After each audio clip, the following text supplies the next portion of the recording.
La passion de l'automobile, bah, de toute façon, je pense que déjà, d'une part, c'est inné.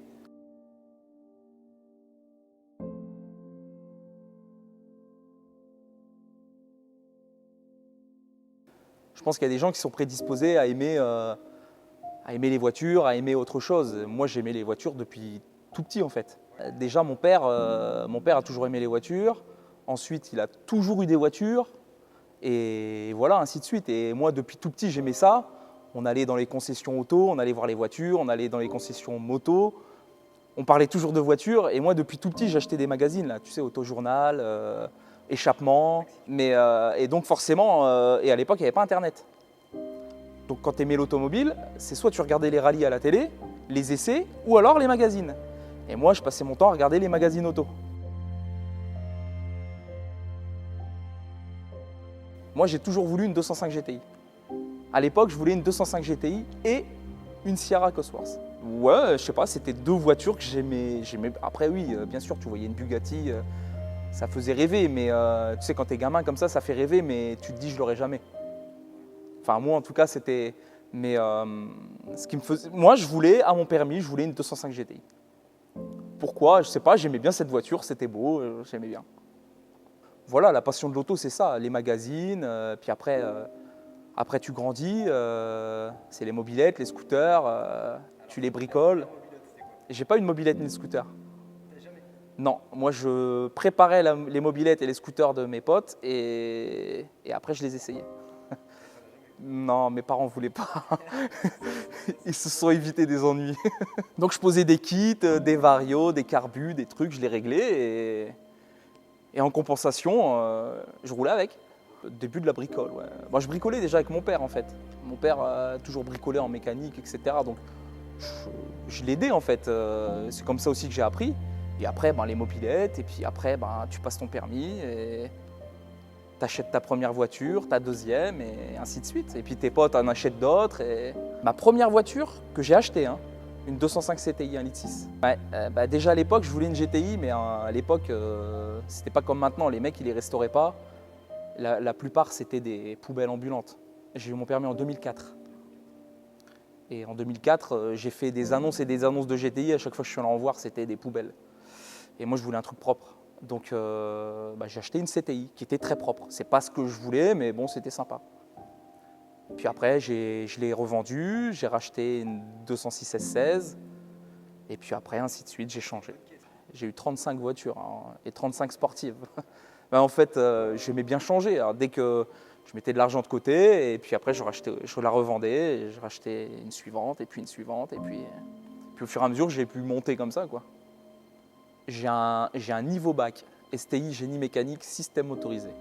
En fait, on m'a orienté là-dessus parce que moi, à l'époque, je ne savais pas quoi faire. Et on m'a dit, t'aimes quoi dans la vie? J'ai dit, j'aime bien la mécanique, j'aime bien les voitures et la moto. On m'a dit, ça, c'est pour toi. Et en fait, j'ai pas aimé. Non. C'était que de la théorie en fait. C'est des études, c'est que de la théorie. Et moi je voulais pas de théorie, moi je voulais de la pratique. La théorie, entre guillemets, je l'avais. Et donc je me suis ennuyé dans ces études-là, j'aimais pas. Donc j'ai arrêté, et puis après, j'avais 18 ou 19 ans. Et je me suis dit, je vais travailler. Puisque j'arrive pas à trouver d'études qui me plaisent réellement, j'ai travaillé. J'ai travaillé dans le composite.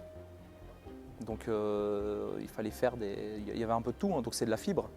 Donc tu fais des pare-chocs, tu fais des barques, tu fais des coffres de camions. C'était mon tout premier boulot, ça a été ça. C'était sympa, ouais, c'était manuel, j'aimais bien. Après j'ai changé. Après je suis parti totalement dans autre chose. J'ai travaillé dans l'automobile, mais chez Toyota, pour ne pas les citer. Et c'était du travail à la chaîne par contre. Donc là, en soi, j'avais un boulot, mais c'est pas... En tout cas, moi, ça me plaisait pas. Au départ, c'est sympa parce que tu découvres l'industrie automobile. Tu vois comment ils construisent une voiture. Après, il y a tout le reste. Mais bon, je ne vais pas épiloguer là-dessus, mais c'est pas... Mais bon, ça a été une expérience. De toute façon, dans la vie, chaque métier t'apprend des choses et ça en fait partie, quoi. Chaque métier que tu fais, c'est des opportunités, c'est un choix par rapport à ta vie à ce moment-là. Voilà, moi je voulais avoir un peu de temps libre, donc tu sais, tu fais les postes, matin, après-midi, bah, tu as soit ta matinée, soit ton après-midi. Je faisais beaucoup de choses, je faisais beaucoup de mécanique à côté, je faisais du detailing. Ça me plaisait dans ce sens-là parce que j'avais du temps libre. Après, le boulot en lui-même, voilà, je dénigre pas, mais moi ça me plaisait pas, quoi. C'était pas... J'ai fait pas mal de choses en fait, des choses qui n'ont rien à voir l'une à l'autre, mais toujours en rapport avec l'automobile. Comment j'ai connu Shiftech? Grâce à une voiture. En fait, j'ai acheté donc après ma 206 S16, j'ai acheté une Ibiza Cupra 6K2 20 VT. Donc 1,8 litre turbo, 156 chevaux. Et donc, à l'époque, il faut savoir que les reprogrammations, on en parlait très très peu. C'était pas connu, c'était pas répandu comme maintenant. Donc j'ai cherché comment gagner des chevaux. Et donc j'étais sur beaucoup de forums, j'aimais bien ça. Et sur un forum, j'ai rencontré Robix, donc fondateur de Shiftech. Pas que lui, mais donc là en question c'était Robix. J'ai discuté avec lui et donc Shiftech venait juste d'ouvrir. Déjà les locaux à l'époque, donc c'était un petit centre, hein, c'était à Louvain-la-Neuve, c'était le tout premier centre. Mais j'ai bien aimé en fait le salon d'accueil, etc. Je trouvais ça vraiment... déjà c'était pas connu la reprogrammation, mais en plus de ça, tu voyais que c'était différent. C'était vraiment fait pour le client. Et donc de fil en aiguille, j'ai conseillé tous mes potes en fait. J'ai conseillé tous mes potes et donc moi généralement je montais les pièces performance sur les véhicules. Et puis après on allait chez Shiftech. Et puis c'était devenu une habitude, quoi. J'étais très souvent chez Shiftech. Il y avait à peu près 1 heure de route, mais bon, ça ne me gênait pas. Moi, c'était la récréation, quoi.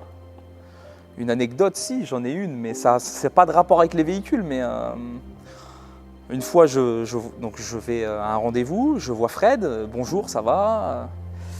Et donc Fred, il passe une porte. Donc la porte, admettons, elle est là. Il passe la porte, il la ferme. Et là, instantanément, Fred ressort de la porte opposée. Et donc là, je me dis, il est rapide, quoi. Il y a un problème.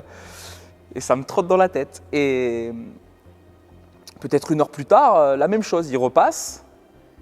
Et là, je le vois derrière le bureau. Et en fait, il y a Fred aussi qui est à ma droite. En fait, il a juste un frère jumeau qui est identique à lui. Mais ça m'avait trotté et c'est resté, quoi. C'est une histoire qui m'a fait rire. Mais j'ai mis du temps à tilter qu'ils étaient 2 en fait. Je parlais régulièrement, surtout avec Robix. Non, mais généralement, on parlait de log, de préparation, j'envoyais des gens. Voilà, parfois je demandais des conseils, j'ai tel problème sur telle voiture, est-ce que tu as une astuce? Enfin, on partageait, quoi. Et puis moi, j'étais un client un peu, pas chiant, mais disons que moi, j'aimais bien faire des tests avec mes voitures, j'aimais bien que ça marche bien, quoi. Donc moi, je voyais tout de suite si ma voiture, il y avait 0,3 chevaux en moins, pour exagérer le truc. Donc voilà, on discutait souvent de choses et d'autres, mais souvent voilà, en relation avec la prépa.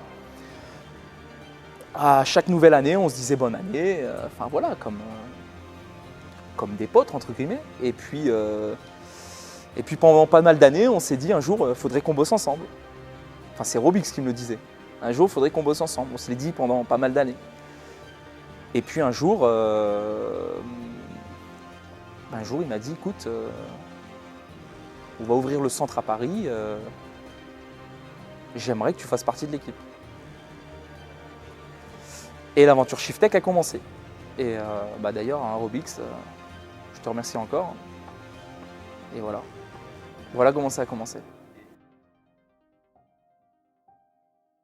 Voiture client, c'est la RS6 Stage 3 qu'on avait présenté ensemble à Grimat.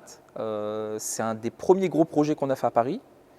On venait d'ouvrir peu de temps après, on a eu l'opportunité de faire ça. Donc ça, c'était vraiment sympa. Et après, personnellement, celle-ci, hein, tu la reconnais, c'est mon ancienne Léon. Donc Stage 3 aussi, et on avait fait une vidéo aussi, et tu vois, elle est toujours là. Un Stage TTE 535, la config, donc avec les 2 pompes, l'échangeur, la ligne, etc. 560 chevaux, 640 Nm. Moi, ouais, je suis fier, fier, content. En fait, voilà, il faut reprendre l'histoire, ce que j'ai raconté précédemment, voir d'où tu pars et où tu arrives à aller. C'est ça. L'histoire, j'en suis fier. Ouais. Tu commences, parce que bon, dans la vie, les métiers que tu fais, tu les choisis pas forcément.